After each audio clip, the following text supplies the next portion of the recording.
Challenge చేస్తున్నా, నీకు దమ్ముంటే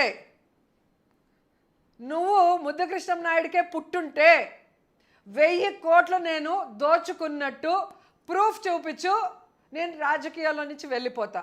లేదంటే నువ్వు ఎమ్మెల్యేగా రిజైన్ చేసి రాజకీయ సన్యాసం చెయ్యాలి. సవాలా? 1000 రూపాయలు 2000 అడుక్కున్నానంట. ఎవరి దగ్గర అడుక్కున్నా? నా ఇల్లు నగిరిలో ఉంది, నా ఓటు నగిరిలో ఉంది. ప్రతి ఎలక్షన్లో నేను ఇప్పటి వరకు నా ఓటు ఇక్కడ నగిరిలో వేస్తున్నాను. నా ఇంటికి వచ్చిన వాళ్ళని నా అన్నదమ్ములుగా గౌరవించి, నా అన్నదమ్ములకి ఏం చేస్తానో అదే వచ్చిన వాళ్ళకు కూడా అంతే గౌరవంతో పంపిస్తున్నాను. అలాంటిది నువ్వు ఆఫీసు లేదు, ఇల్లు లేదు, ఎవరో ఒక లీడర్ మీద పడి వాడి డబ్బుతో కాఫీ తాగుతావు, వాడి డబ్బుతో అన్నం తింటావు.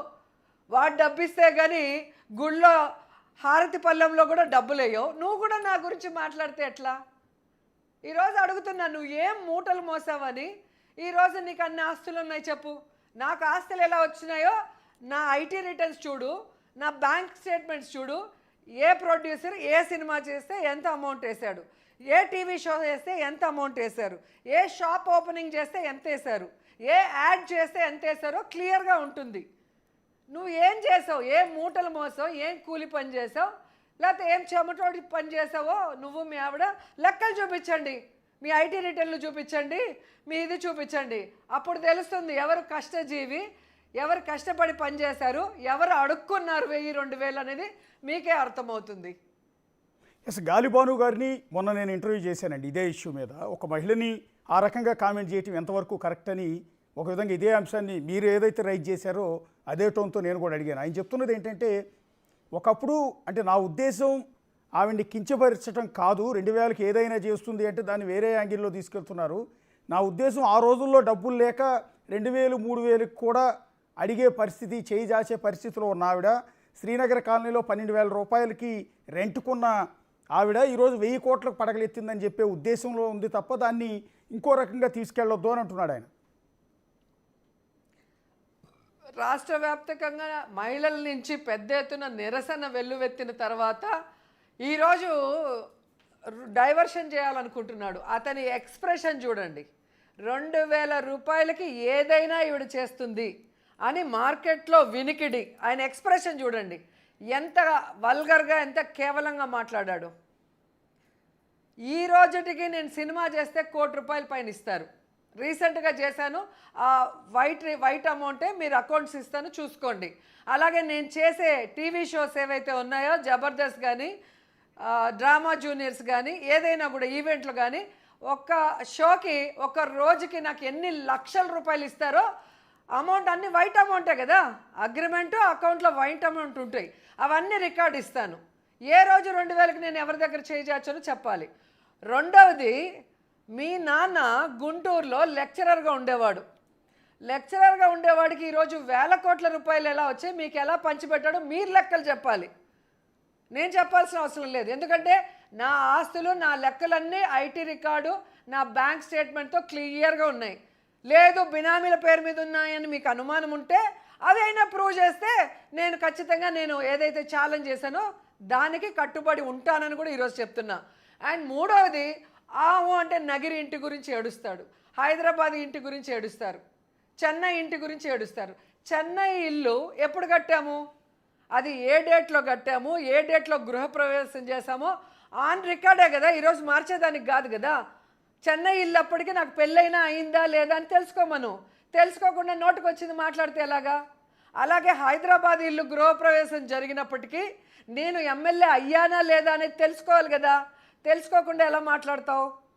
నగిరి ఇల్లు గవర్నమెంట్ వచ్చే ముందు కట్టానా, అది వచ్చిన తర్వాత కట్టానో ఆ డేటు టైం, ఎందుకంటే నేను అందరినీ పిలిచి ఘనంగా అందరికీ భోజనాలు పెట్టే నేను ఓపెనింగ్ చేశాను. ఏ డేట్లో చేశాను చూడు, అప్పటికి ప్రభుత్వం వచ్చిందో లేదో చూడు.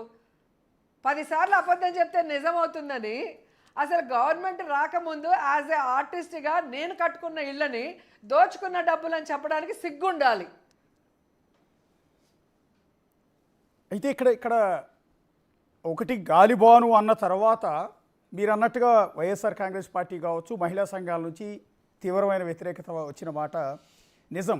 అదే క్రమంలో తెలుగుదేశం పార్టీ కూడా మీ మీద ఎదురుదాడి చేస్తోంది. పర్టికులర్గా సోషల్ మీడియాలో టీడీపీ కార్యకర్తలు కావచ్చు, జనసేన కార్యకర్తలు కావచ్చు, మీ మీద గత 3 రోజులుగా కొన్ని ప్రశ్నలు మీకు సంధిస్తూ ఉన్నారు. మీ పైన కొంత దాడి కూడా చేస్తున్నారు. గతంలో మీరు వేరు సందర్భాల్లో మీరు ఏదైతే మాట్లాడారో అవన్నీ కూడా తీసుకొచ్చి ఇప్పుడు రన్ చేస్తున్నారు. అవన్నీ మీ దృష్టికి వచ్చాయా? మొన్న మీరు ప్లే చేసినప్పుడు చూసాను అనుకుంటా, మీదో వేరే ఛానల్లోనో అతను చేసిన తప్పుకి సారీ చెప్పకుండా, చేసిన తప్పుకి నోరు మూసుకొని ఉండకుండా మళ్ళీ తన పేజ్లో నావి డాన్స్లు కానీ, నేను పాడిన పాటలు కానీ, లేదా అసెంబ్లీలో జరిగిన ఇన్సిడెంట్స్ కానీ అన్నీ చిన్న బిట్లు కట్ చేసి యాడ్ చేసి దాన్ని పోస్ట్ చేశాడు. అంటే ఏం చెప్పాలనుకుంటున్నాడో నాకు అర్థం కావట్లా. దానికి కూడా నేను ఒక క్లారిటీ ఇవ్వాలనుకుంటున్నా. ఆయన చూపించిన దాంట్లో శేఖర్ మాస్టర్ గారు నేను చిరంజీవి గారి 150వ సినిమాకి డాన్స్ వేసిన వీడియో వేశాడు. అదే శేఖర్ మాస్టర్ గారు డాన్స్ మాస్టర్గా 150వ సినిమాలో చిరంజీవి గారి కాజోల్కి సేమ్ మూమెంట్ కంపోజ్ చేసి చేయటం జరిగింది. స్క్రీన్లో చిరంజీవి గారు, కాజోల్ గారు కూడా చేశారు. మరి నేను శేఖర్ గారు డాన్స్ వేసినప్పుడు అది బూత్ అయితే, చిరంజీవి గారు కాజోల్ చేసింది కూడా బూతే కదా. మరి వాళ్ళు చేస్తే అది సినిమా, మేము ఈవెంట్లో చేస్తే అది బూత్ ఎలా అవుతుంది? నాకు చెప్పాల్సిన అవసరం ఉంది. రెండవది, నా 3వ సినిమా సీతారత్నం గారి అబ్బాయి, అది సూపర్ డూపర్ హిట్. ఆ సినిమాలో ఒక సూపర్ హిట్ సాంగ్ని ఒక ఈవెంట్లో పాడమంటే, ఒక ఈవెంట్లో నా హిట్ సినిమా నా మొగుడే బ్రహ్మచారి నేనేమో కన్యాకుమారి అని హిట్ సాంగ్ నేను పాడితే అది బూత్ అంట. మరి ఆ సినిమాలో పెట్టినప్పుడు సెన్సార్ వాళ్ళు ఏం చేస్తూ ఉంటారు? రిలీజ్ అయినప్పుడు ప్రజలు దాన్ని ఎట్లా సూపర్ హిట్ చేశారో చెప్పాల్సిన అవసరం ఉంది. ఇంకొకటి, అసెంబ్లీలో అప్పుడు ఏదైతే తెలుగుదేశం పార్టీ నన్ను బ్యాడ్ చేయాలని కట్టింగ్లు చేసి పెట్టిందో అవన్నీ వేస్తున్నారు. సో దీన్ని బట్టే మీకు తెలుస్తుంది అతను చేసింది తప్పు అని అతనికి తెలిసింది. రాష్ట్రం అంతా తన పేరు భ్రష్టు పట్టిపోయిందని భానుప్రకాష్కి తెలిసింది. సో దాని నుంచి తప్పించుకోవడానికి ఆవిడ ఇలా ఆవిడ ఎలాగ తర్వాత ముందు నువ్వు ఎలా మాట్లాడతావు, ఒక మహిళ గురించి, ఒక గృహిణి గురించి, ఒక ఎక్స్ మినిస్టర్ గురించి, ఒక ప్రముఖ హీరోయిన్ గురించి ఎలా నువ్వు అంత చీప్గా మాట్లాడతావు? దానికి సమాధానం చెప్పు. దాని మీద పోలీసులు కేసు ఫైల్ చేసి అతన్ని రిమాండ్ పంపించాలి. ఎందుకంటే ఈరోజు వైఎస్ఆర్సీపీలో నుంచి తెలుగుదేశం పార్టీకి వెళ్ళారు కాబట్టి ప్రశాంత్ గారి మీద అంత ప్రేమ ఒలకించి రాష్ట్రం అంతా ఏదో డిస్కషన్లు పెట్టి ఇష్యూ అయిపోయినట్టు కేసులు పెట్టి లోపలేశారు కదా. మరి ఇప్పుడు ఎందుకు చేయట్లేదు? మీ పార్టీలో ఉంటేనే మహిళలు, పక్క పార్టీలో ఉంటే మహిళలు కాదా? మీ పార్టీలో ఉంటేనే మంచోళ్ళు, పక్క పార్టీలో ఉంటే మంచోళ్ళు కాదా? మీతో కలిసి ఉంటే మోడీ గారు దేవుడు, లేకపోతే పిల్లాన్ని చూసుకోవడం చేత కాదు, తల్లిని చూసుకోవడం చేత కాదని మాట్లాడే వ్యక్తులు. మీతో బాగుంటే పవన్ కళ్యాణ్ పవర్ స్టారు, మీతో బాగలేని రోజు అతని గురించి ఎంత నీచంగా ఆంధ్రజ్యోతిలో, ఈనాడులో, టీవీ5లో మీరు ప్రచారాలు చేశారో పవన్ కళ్యాణే సొంతంగా ట్వీట్ చేసి ఏడ్చాడు, మా అమ్మని తిట్టారు, నన్ను తిట్టారు అని చెప్పి. సో వేరే పార్టీలో ఉంటే వాళ్ళని తిడతారు.